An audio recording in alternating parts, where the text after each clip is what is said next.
Le 15 avril 1971, le siège de la Société des sciences synergisées à Albuquerque, Nouveau-Mexique, est détruit par une explosion spectaculaire.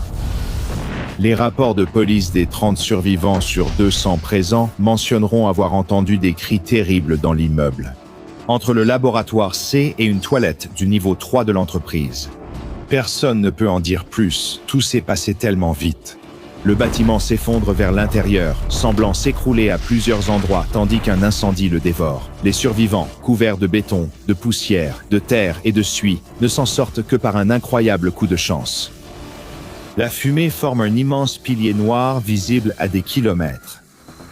Qu'est-ce qui a bien pu provoquer cette explosion qui a secoué toute la rue, détruit le bâtiment et tué au moins 150 personnes? Explosion chimique au laboratoire, déclenchant une réaction en chaîne et une défaillance technologique. Le grand public ne l'apprendra jamais. Ce sera classé comme une tragédie aléatoire de plus, l'une des milliers qui se produisent chaque jour dans le monde. Et tout aussi vite, ce sera oublié sous la prochaine vague de gros titres, perdus dans le bruit des jours et des semaines à venir. Ce que les rapports ne mentionnent pas, c'est que la nuit où le siège de la Société Sciences Synergisées explose, un événement très étrange a lieu à la fondation SCP, site 05.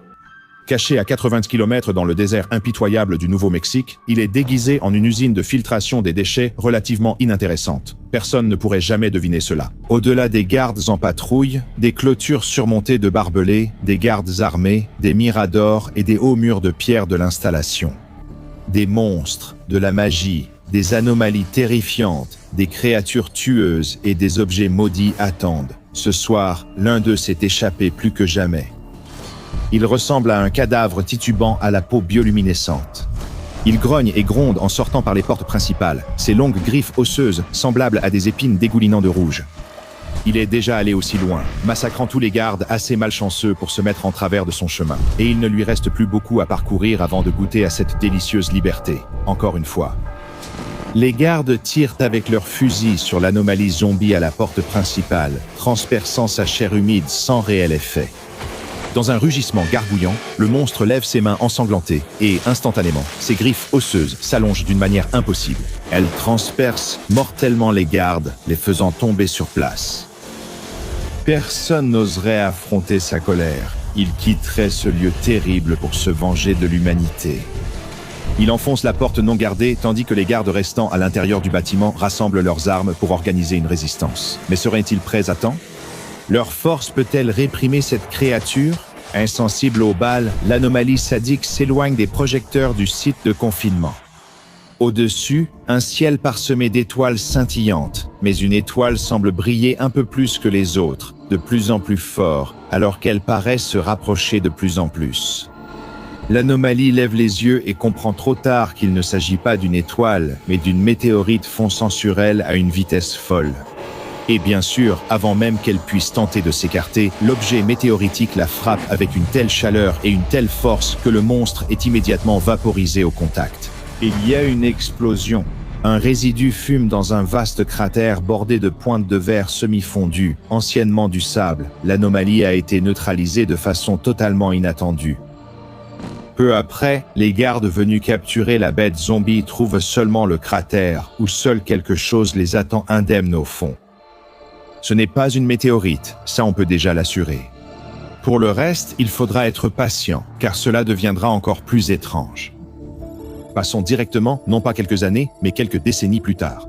Une époque où la tragédie à la Société des sciences synergisées et la brèche de confinement au site 05 ne sont plus que de lointains souvenirs, éclipsés par d'autres événements bouleversants.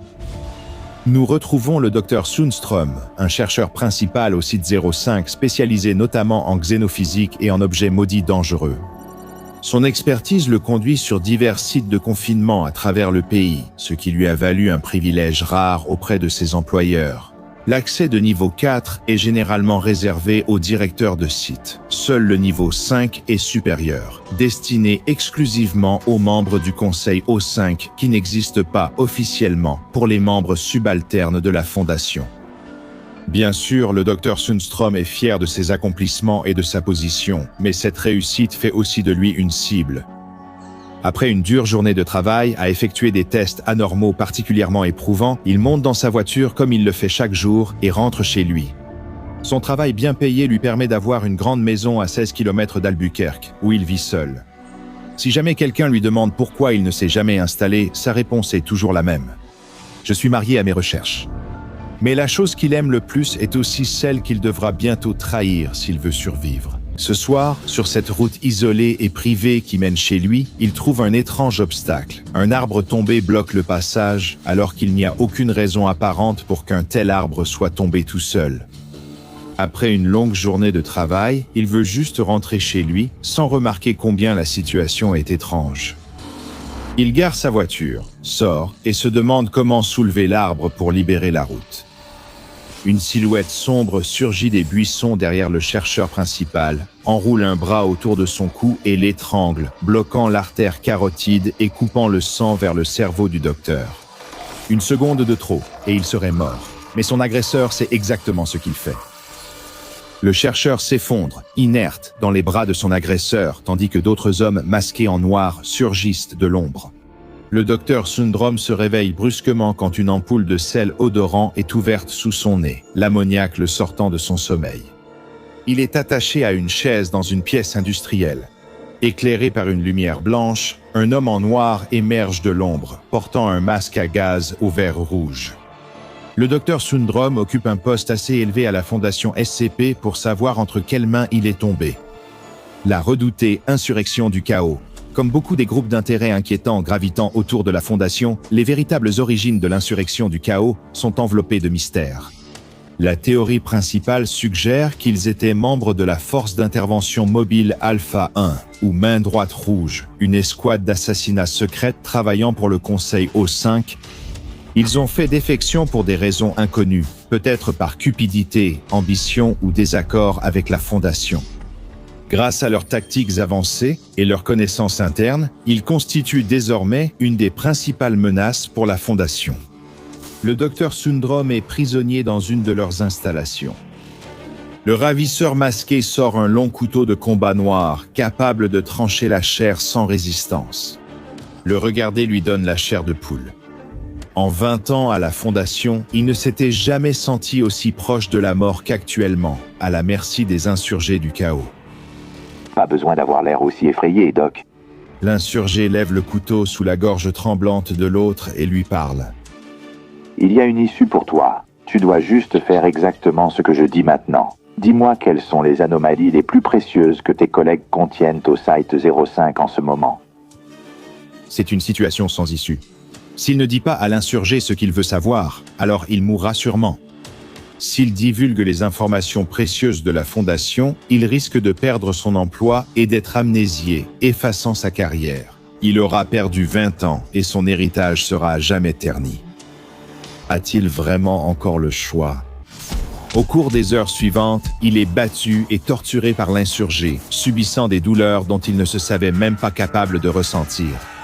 Globalement, il s'en sort bien. L'insurgé a déjà vaincu des hommes apparemment plus forts que le Dr Sundstrom.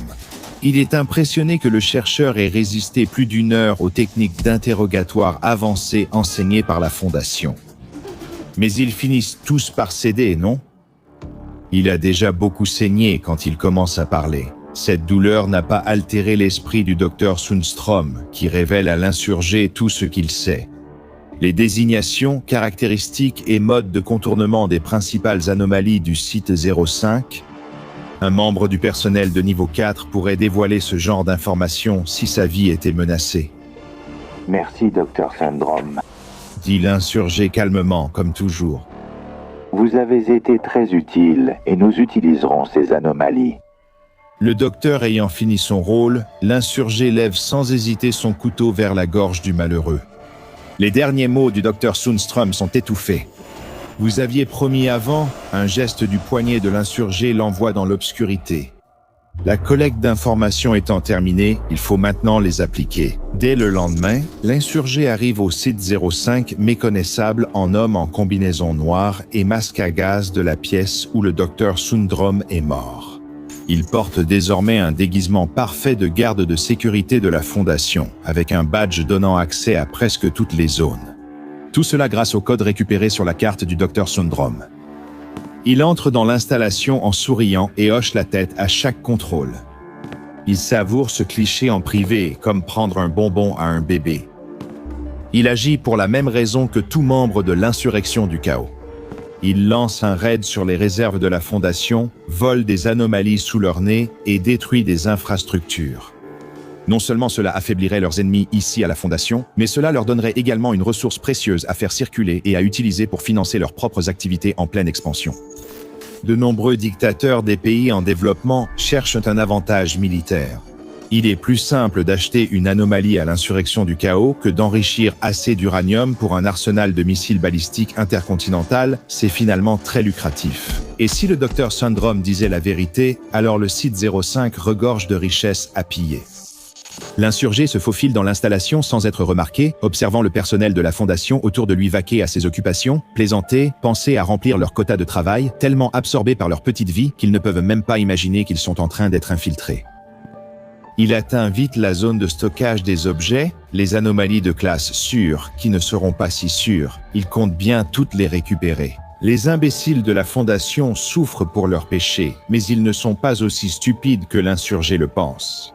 Dans la salle de contrôle de la sécurité, des professionnels bien payés mémorisent les visages de tous les employés de leur site de confinement de la Fondation. La tête inconnue de l'insurgé déclencha aussitôt l'alarme. Déclencher l'alarme n'a aucun intérêt. L'insurgé profiterait de la panique pour s'échapper, c'est d'ailleurs leur but.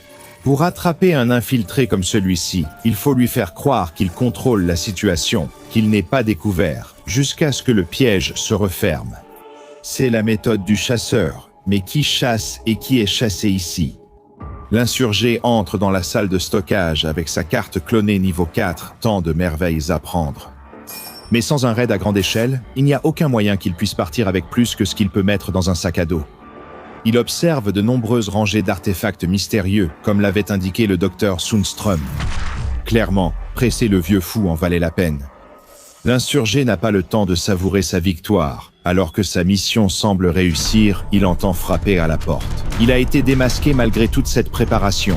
Et il a raison. Une force importante de gardes, vêtue d'armure et armée de pistolets, de mitraillettes et de fusils d'assaut, l'attend. Dehors, et pas seulement devant une porte, mais à chaque entrée et sortie de la chambre de stockage de l'objet. C'est mauvais. L'insurgé réfléchit à ses options. Il n'a qu'un 6-Hour P226 Elite standard de la Fondation, chargeur de 15 coups contre 30 ou 40 agents mieux armés et protégés. Il n'a aucune chance, son espoir repose sur quelque chose. Dans cette pièce, l'insurgé fouille chaque casier et boîte en verre, cherchant une arme, tentant d'ignorer les cris et les coups contre la porte. Il décide que sa meilleure option est ce qui ressemble à un sèche-main ordinaire. Si le Dr Sundrom a dit la vérité, ce n'est pas ordinaire. Il casse le boîtier en verre du sèche-main avec la crosse de son pistolet. Sans perdre de temps, il saisit le sèche-main, surpris par son poids, et court vers le luminaire le plus proche. En entendant les portes céder sous l'assaut des gardes de la Fondation, il arrache un interrupteur, exposant les fils. Il sait qu'il ne pourra plus fuir. Ils vont soit lui tirer dessus, soit lui effacer la mémoire, rendant tout inutile. Il doit agir de façon extrême pour donner un sens à tout cela. Les mains tremblantes, il relie les fils arrachés au sèche-main pour l'alimenter en électricité. Il appuie plusieurs fois sur le bouton du sèche-main, l'allumant et l'éteignant sans cesse. Il sait qu'il n'a que 1,5% de chance, mais plus il insiste, plus les portes risquent de s'ouvrir soudainement. Une équipe SWAT de la Fondation attend, armes prêtes. L'insurgé rit et appuie encore sur le bouton du sèche-main. Cette fois, ça marche sous les yeux horrifiés de l'équipe SWAT de la Fondation. Un plasma surchauffé jaillit du tuyau d'air du sèche-main sur l'insurgé. Son rire s'étouffe alors que son corps fond et brûle tel une bougie. Le sèche-main projette un jet de plasma semblable à une fusée meurtrière. Il traverse l'installation, brisant murs et chair, incendiant tout. Dans son sillage, les morts passent de 5 à 10, puis à des centaines, tandis que Site 05 devient un véritable enfer. Après avoir ricoché sur le sol, le sèche-linge traverse le plafond de l'installation et s'envole vers l'infini au-dessus. Peu après, À 80 km de là, un sèche-main tombe du ciel près d'Albuquerque à grande vitesse et crée un cratère. À 3 mètres de l'ancien siège de la Société des sciences synergisées il y a 30 ans. Parfois, les choses puissantes se présentent en dessous de petits formats, et ce n'est pas seulement une mauvaise phrase d'accroche, c'est aussi la façon parfaite de résumer le SCP-313, également connu sous le nom de puissant sèche-main. Un nom qui est à la fois techniquement exact, mais qui ne saisit pas vraiment l'ambiance, comme appeler la Tsar Bomba un explosif plutôt grand. Impossible de deviner la dangerosité de cet appareil, un sèche-main de la World Dryer Corporation, pourtant très courant dans les toilettes publiques et lieux professionnels. Dimensions 25, 24 et 21 cm corps en acier blanc, bouton d'activation et buse d'air en métal. Deux choses sont étranges à propos de cette anomalie. La moins remarquable, c'est qu'elle est complètement indestructible. Et quand on dit indestructible, on le pense vraiment. La Fondation n'a même pas trouvé de moyens anormaux pour causer le moindre dégât à cet objet. Un sèche-mains indestructible ne serait pas intéressant sans une capacité bien plus dangereuse. Cette anomalie, malheureusement, possède la puissance brute de sa fonction de séchage, en particulier lorsque le sèche-mains est fixé à un mur et dispose d'une source d'alimentation d'au moins 20 ampères. Il est considéré comme armé et dangereux. Il peut déchaîner une force de séchage comme personne n'en a jamais vu. Plus précisément, il y a 1,5% de chances qu'il libère un jet de plasma surchauffé, le quatrième état de la matière au-delà du liquide, du solide et du gaz, à une température de plus de 25 000 Kelvin. Mais la température n'est pas le seul problème pour la Fondation ou toute personne malchanceuse à proximité. Lorsque l'anomalie est activée, la force avec laquelle le plasma surchauffé jaillit du sèche-linge est énorme, atteignant dans certains cas jusqu'à 650 kN. Le sèche-linge devient alors une fusée qui détruit tout sur son passage, rebondissant contre les bâtiments jusqu'à leur destruction totale. Le flux de plasma surchauffé pouvant durer jusqu'à 30 minutes, cela multiplie les occasions de causer mort et dévastation. C'est pourquoi seuls les membres de niveau 2 ou plus peuvent accéder au rapport de destruction du SCP-313. Sous confinement, le SCP-313 reste surtout inactif, sauf lors d'infiltration de certains groupes d'intérêt, car son anomalie n'apparaît que si quelqu'un utilise le sèche-linge. Il ne pose aucun défi pour le confinement sans intervention humaine, d'où sa classification d'objet sûr. Il reste déconnecté de toute alimentation hors test et les tests nécessitent l'approbation écrite d'un membre du personnel de niveau 4.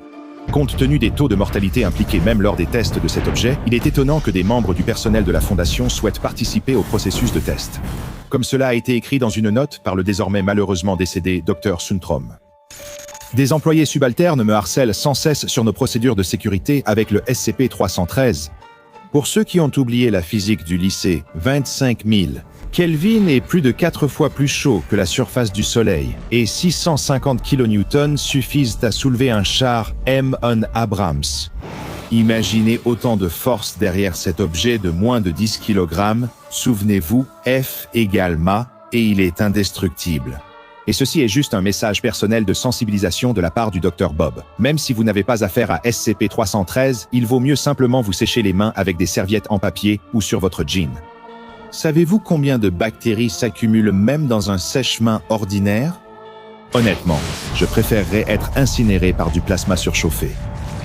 Découvrez le Patreon du Dr Bob et devenez chercheur junior. Regardez aussi une autre entrée, comme SCP-2611 grand et aux commandes.